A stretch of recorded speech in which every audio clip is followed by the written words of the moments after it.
teacher. Oh my gosh, I'm kind of a teacher, and even I'm not a teacher this week. I did not sign up for this. I do not know how to teach a kindergartner, like 2 + 2. I can't do it. You know, I've realized, like, I have a degree in, like, a master's degree in education, and I would argue that I am not qualified to be a teacher either. Like, oh my God, can you teach my kid, please? All this COVID-19 stuff is stretching and challenging us in completely different ways, and I am not ready for any of them. Yeah, and I'm overwhelmed too because you keep, like, everyone's trying to help you. Like, oh, here's teacher packages. Here's ABC Mouse. Here's this. And you're like, I'm working too. Like, how am I, you know what I mean? Like, organizing and what is it that she needs. Finally, what I did is I just looked up, what do you need to know for first grade? I'm like, all right, bottom line, I'll make sure she knows this stuff.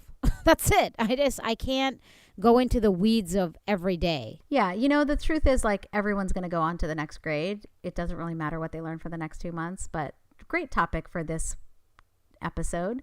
First, let's do an intro. This very special quarantined episode. Yes. The safest of all episodes we've ever recorded. Hello, and welcome to the next episode of It's Your Time to Shine, a special quarantine recorded episode. My name is Jaspreet Kaur, and with me is my co-host, Lisa Vora. You know, I've always enjoyed doing this show in my closet, and today I am more claustrophobic than ever. Are you still in the closet? Why are you quarantining me further in my house? Yes, I'm in my closet. Yeah, it's funny because I think of working from home as a special occasion normally, because since I do go into the office and, you know, getting the kids out of the house and all that. And in a very short span of time during this quarantine basis, I realized how mentally refreshing and physically refreshing it is to leave your house. And I think this is like the toilet paper and milk scares, right? It's like no one is saying that we were going to run out of toilet paper, but knowing that everyone's running out of toilet paper gives you the panic that you might run out of toilet paper. And the same thing with, like, being quarantined at home. All of a sudden it's like, I can't go out. Like, I need to go out, even though on normal days I would love to be home. I would love to, like, be home for 2 days straight and never even change out of my pajamas. And now every morning I get up and change out of my pajamas and brush my teeth and get ready. And, like, I have to prove that the day has started for some reason. I'll tell you one thing. No one's going to ever want to telecommute after this. But you're right. It's because we leave the house, we appreciate the house. So right now it's like, I don't appreciate you anymore. I'm sorry. Yes. I don't want to be here. But I'm just kidding though. I mean, I'm kidding, but I'm not. Like, we're lucky to be in a nice house too. Right. Because we think about that. Like, oh yeah, totally. It's really great timing for 0.5 acres because huge yard, outside, spending so much time front, back. We're so far from our neighbors. So, you know, that way we're grateful about a lot of things too. It's just easy to complain. Yeah, absolutely. And I agree. I had a friend text me and say, you guys are so lucky. If you're going to get quarantined, like, a Texas-sized house is the way to do it. And she's totally right. Like, there's enough space in our front yard and backyard that we can do activities. We started a garden in the first week and, you know, raking leaves and things like that just to physically get outside. And I think about those that are quarantined in apartments or in small houses, or even just being in a small space where you physically are, like, really close and on top of each other. It's got to be tough. And so, of course, lots of gratitude for that. And gratitude for the fact that we can work from home. Yes, definitely. I mean, some people, they're out of a job or they have to work, and otherwise they can't, you know, pay their rent. Yeah. So and they have to put themselves and their family at risk a little bit that way too. Definitely. Exactly. It's surreal times. Yeah, it really is. And even with the gratitude, I also think, like, it's okay to be frustrated. Yeah. It's okay to be like, oh yeah, have a bad day and be like, this is really difficult. They are not mutually exclusive ideas. I say that all the time. Mm-hmm. Like, I'm allowed to just scream and yell and be like, oh, this sucks. But then that's it. I'm not consumed with it anymore, and I move forward. Yeah, absolutely. But you got to be honest with how you're feeling. I totally agree. Jeez, I mean, I'm mad at everyone. I'm mad at everyone. People have never been more annoying than they are right now. I'm just kidding. Okay, I'm like the bee mom. So we have, like, a thing going over email where all the parents are writing one another and coming up with ways that the kids can stay in touch. So one of the ways the room parent came up with, great idea, is all of us write letters to one another. So, but she had the idea, she got the people, and then that was that. So people started just emailing their addresses. So I'm like, okay, I guess this is how we're doing it. because I didn't have a directory. I guess she was like, you can go to the directory. So I just set my address, and then I was like, sorry, I don't have the directory. And she wrote back, oh, here it is. And then I clicked on it, and it's just such a cumbersome process. It's like a Word document basically with everybody's names. Yes, it's annoying. And then also you don't have the last name of the kid. She didn't put the last name. So it's like, okay, Jane. And then you figure out which one is Jane's mom on the email. And I just wrote back like, hey, guys, I'm not trying to be a downer in an already low point in all of our lives, but I don't have the time to be like doing this and looking up names. So anyone who replies all with their address, those are the people we're going to send a letter to. And I hit send, and I was like, oh, God, I suck. But I was just mad. And I'm like, oh, I just took out, like, I had this burst of anger. But then all of a sudden, 5 parents wrote back with their addresses, like, thanks. And then the main person's like, thanks, Lisa. Great idea. That's so funny. Like, okay. Next time you'll be like, I'm sorry, I lack the skills to cross-correlate each email address with the person's name on Gmail, looking it up and then guessing which kid is theirs. Like exactly. Like, especially if your email is thewheelsturn@gmail.com. I'm not going to somehow figure out that Jerry is the wheels turn son. You know? That's so funny. Like, how are you supposed to know that? Yeah. I'm just saying, like, if you're going to have a plan executed, besides giving the directory online, she also is like, oh, yeah, I'll get all the addresses. Sorry, I have a work deadline. I haven't been able to do it. Yeah, it was your idea. Like, what? No one's making, like, what? That's why I was like, oh. Anyway, so, yeah, I get mad. Definitely. I take great comfort in knowing that like the room mom at your daughter's school is very similar to some of the people that I work with sometimes, where they come up with these like convoluted processes, but then can't execute on them. Yeah. And they're like, hey, Jaspreet, can you help me get this like dumb process worked out? I'm like, no, this wasn't my idea. Yes. My idea was that we just all do our own work and then complete it and be done. Not like cross correlate and report up to a spreadsheet. And then no, please stop. Well, someone had to say it, right? So I'm the bee mom. I will say it. And then after that, like one of the moms, she emailed the letter, which I thought was a good idea. Oh, yeah. That is a good idea. Considering, too, we shouldn't really be mailing them. Oh, so they were expecting you to, like, physically mail these letters? Yeah, and I actually was like, you know what? This is actually not a bad idea. But either way, she goes, you can mail it. It'll be, she said something with the word achieve. Like, you'll be achieving the same thing or something. And she's got like the brilliant kid, so I already hate on her. And I wrote back achieved. I am a little bit just not as centered, Yeah. I think everyone's definitely under a lot of stress. And I've been trying to talk to my kids a little bit about it, and they're like, oh, I'm just glad I don't have to go to school. Well, 2 out of the 3 are glad they don't have to go to school. Well, let me guess which one. Oh, yeah, guess. Umrik wants to go to school. No. Second guess. Bhavneet wants to go to school, and Hargun and Amrik don't. Yeah, Bhavneet wants to go to school. Okay, all right, because she loves social hour. She loves socializing, yep. That's exactly Alyssa. She wants to go to school because of social, not because she wants to learn 3 + 2. Yeah, not because of any actual academic learning. And I had a talk with Bhavneet this morning.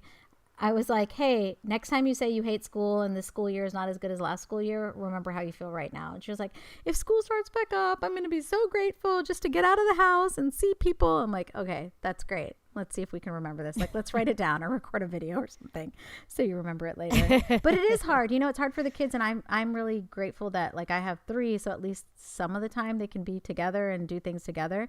But it's really difficult to do that. And unlike most of my friends, from a social media and texting perspective, I have not spent too much time like getting them organized on online learning or like going to the plethora of online classroom sources or YouTube videos, because I really don't think a month out of school is going to make a huge difference. For one thing, kids learn very little. Well, are you guys a month? Because they've just announced over here that it's going to be the school year. No, they haven't announced that yet. And the thing is that...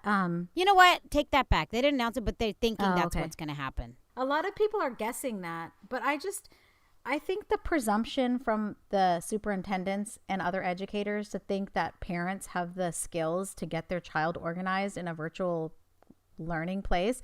Like if they want to do online school, then they need to like turn their video on. I'm not saying every student needs to have access to a laptop and camera, but the teacher should be out there and they should figure out how to do online learning, which you can do, right? Colleges do it. But it's not just a matter of like go through this URL link without any help from the parents. And the truth is, like, many of us are working, like you said, and some are working at home and some are working outside. So how are you supposed to do that? We're all working. That's the thing. We're being pulled. Yeah, some people aren't understanding that, actually. Like people who suddenly have free time or who've been teachers. It's easy. And I know their heart's in the right place. Don't get me wrong. But I'm like, yeah, it's easy because that's what you do. Like if all of America, all the kids were at home and the only way they could achieve success is through editing, I would be like, hey, it's not that hard. I'll teach her. Not a problem.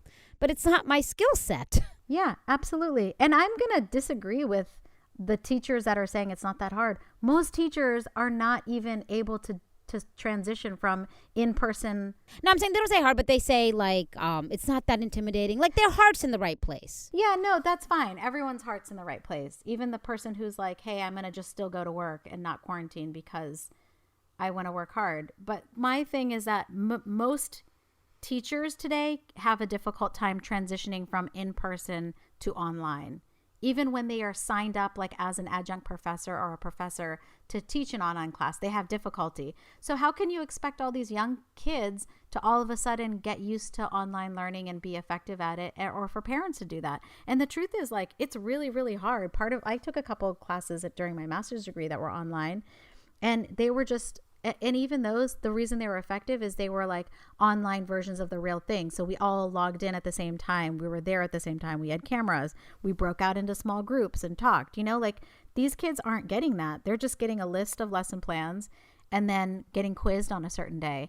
And I already told my kids if they don't get every single topic, it's totally fine. Because when I look back on my education, I don't think like a month out of sixth grade or a month out of kindergarten, if you were to remove that, something adverse would happen. It's just not going to happen. It's totally fine. In Texas, they canceled the end of year standardized assessment test. So that removes a big burden. But one of my concerns with that was like when you're teaching to the test the entire year and then the test goes away, guess what? The teaching goes away too, right? So it's like, yeah.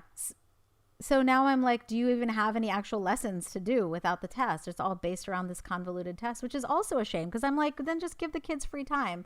I've been letting them do more of like, is there something you want to learn about? Then we can look it up online, watch a video, and then talk about it or learn it. But that's not going to satisfy the teachers, obviously. See, I'm right.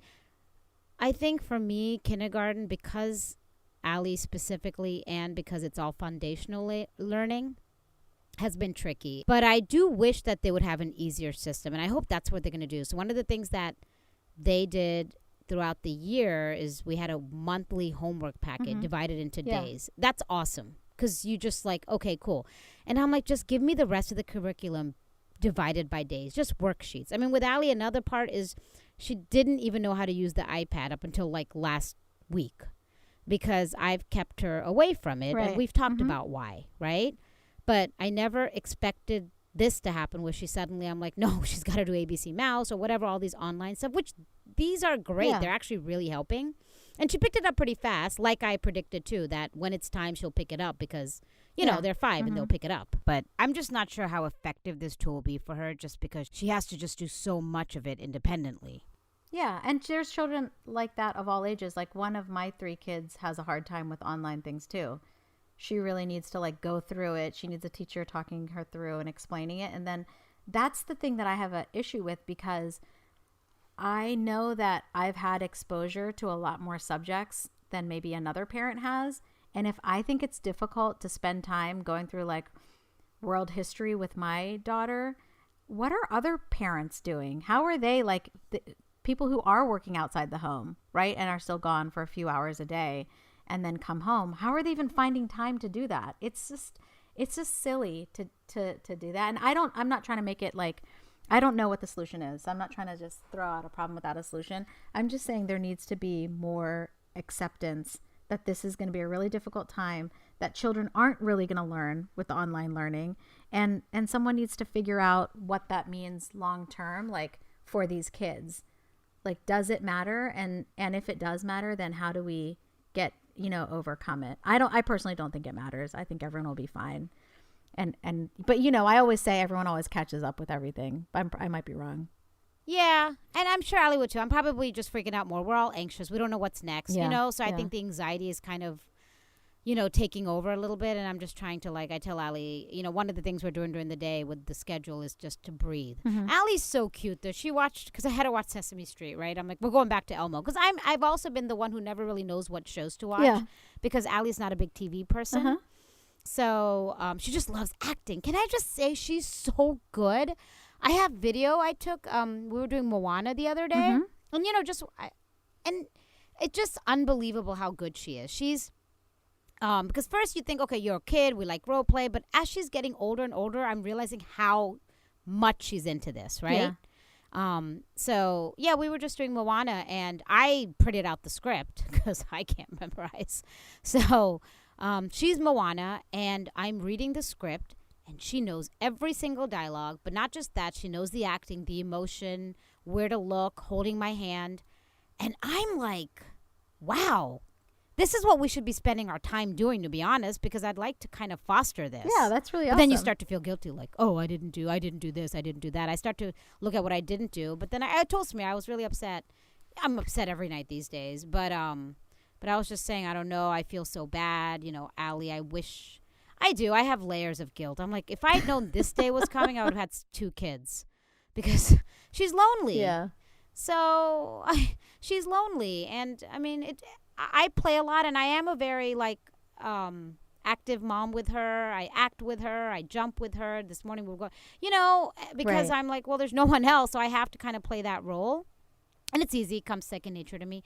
But anyway, my point is, though, I was kind of like venting to Samir, and he's like, but you acted with her today. Like, you spent 2 hours doing Moana. Like, that's pretty cool. Yeah, I think you're too hard on yourself and too hard on how much of an impact the stuff that you do will have. Because I'm not saying what you do is not important. I'm not saying that. It's definitely important. But this time is also great for her because she's learning as a single child to have fun and fill her time in different ways. Just like my kids are learning that having a sibling is a nice thing, that you can rely on them and they can help you. And they're also learning the beauty of like being alone and having unstructured time, which is honestly something that we've all asked for, right? Oh, she's good at that. She can act for hours. There's always been days that every single person has thought, if only I had another day to just be home, I could organize this, or I could get caught up on this, or I could just sleep in, or I could just, like, now has been the time that you can take advantage of all those things. And my thing is more about just the mental strain. I'm like, I don't want my kids freaking out about anything and stressing out about anything because, you know, I'm always worried about mental health, and I'm always worried about the depression stuff. But I don't have extra time.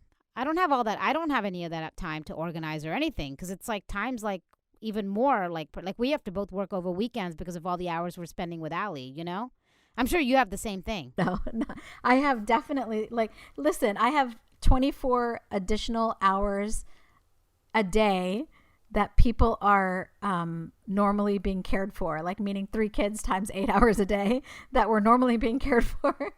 That's what I'm saying. The 3 kids is like exponential. No, what I meant to say, like, just to clarify that point in case someone else is confused, what I meant was that there are always times in our life where we wish that we had an opportunity to do something, and our children now see like, hey, I have additional time at home that I normally wouldn't have had. So how do I fill that time for them? Yeah, that's true.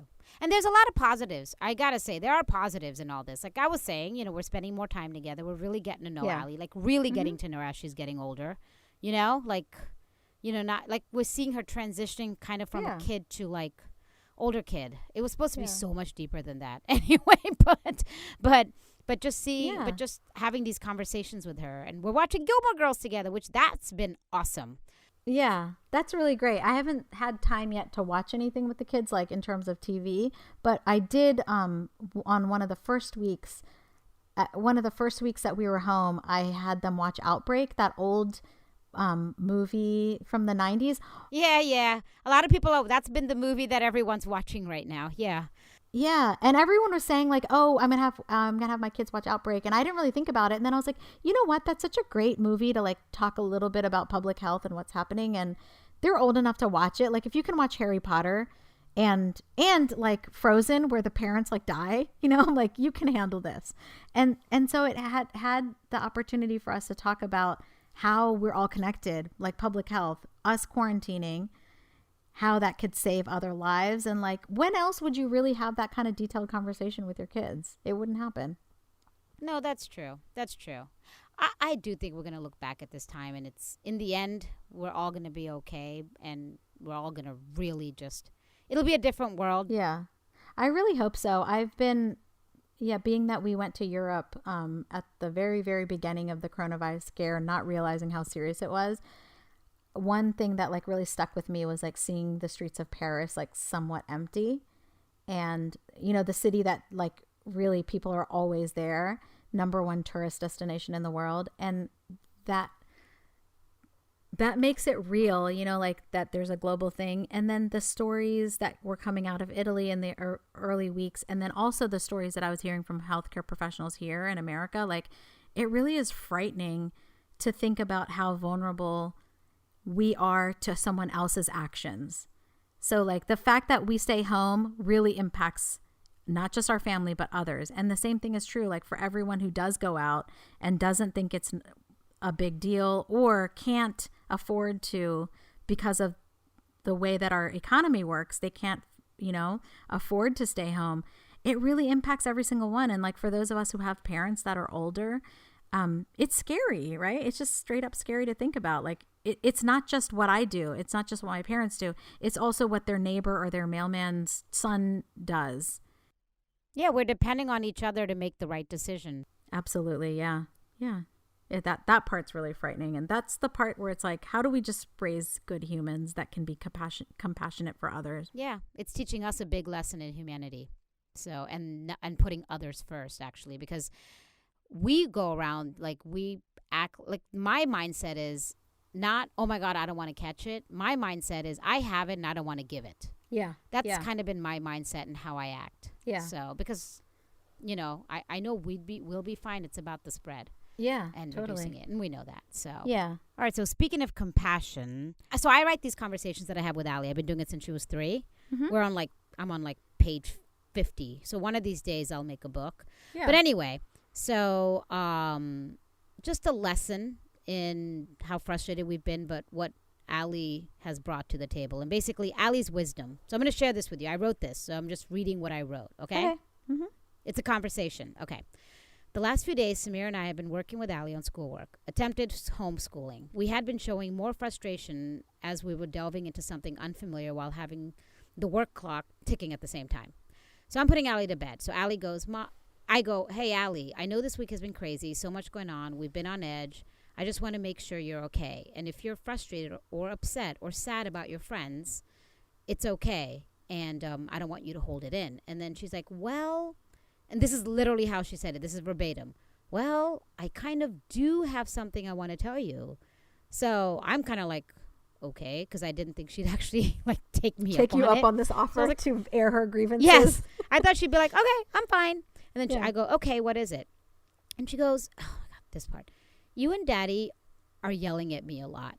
I mean, like other parents do. And I'm your daughter, and I just want you not to yell at me and just say please if you want me to do something or do my homework instead of yelling. It makes me sad.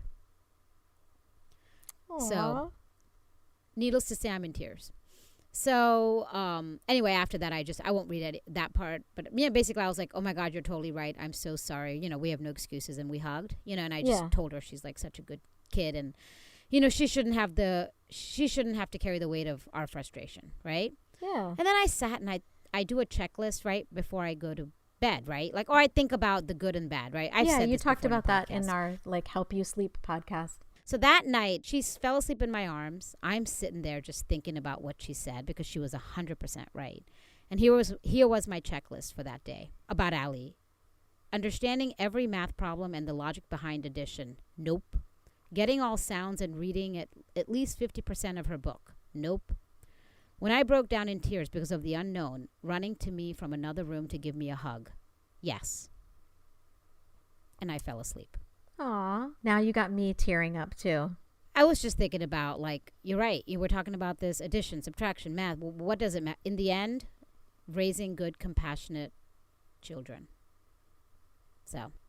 Yep, I totally agree. And not just for now, but also for the future. That's what the world really needs. 100%.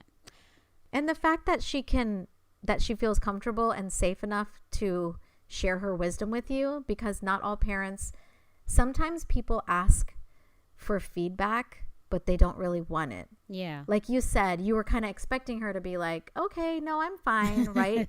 Like that superficial, like, hey, I know things have been crazy. Yeah. I don't really mean it. Don't take it personally. Let me know if it's a problem. Oh, no, it's not a problem. I got you. It's cool. Yeah. No, that's not a real conversation. The real conversation is what she said. Yeah. I did want it, but I was surprised that she's like, yeah, I have something. And then I was actually very proud that she didn't hold it in, because I think we've had a whole podcast about the importance of not letting it, keeping your emotions in, and, you know, how it makes your heart dirty and, you know, makes you act in ways as an adult because you haven't dealt with it. So we have this whole thing. Yeah. So. No, that's great. And she probably slept really well, and you slept really well. You're right. We both slept 11 hours that night. Yes. And then we had a great workout the next day, which, by the way, the girl can work out now. She can get on the elliptical on level 1. That's pretty cool. Oh, that's awesome. Yeah, but back to my story. I'm just glad she took me up on my offer to talk. I think that's like the lesson that we can have. So it's a great reminder to check in with your kids, check in with your spouse and others, and really give feedback on how things are going. As you're checking in with your kids and with your spouse and even with yourselves, we love to hear your stories. Tell us stories about how you're keeping busy during the quarantine. Do you find that you're having extra time or not enough time? And what interesting things are you doing to help pass the time? I've been really overwhelmed with how everyone's connecting on social media. Lisa was telling me earlier that she feels more connected by seeing what other people are doing on social media and kind of sharing their stories. And she reminded me that it's such a great time for us to share one another's stories as well. So send us your pictures. We love to hear from you. And as always, thanks for listening.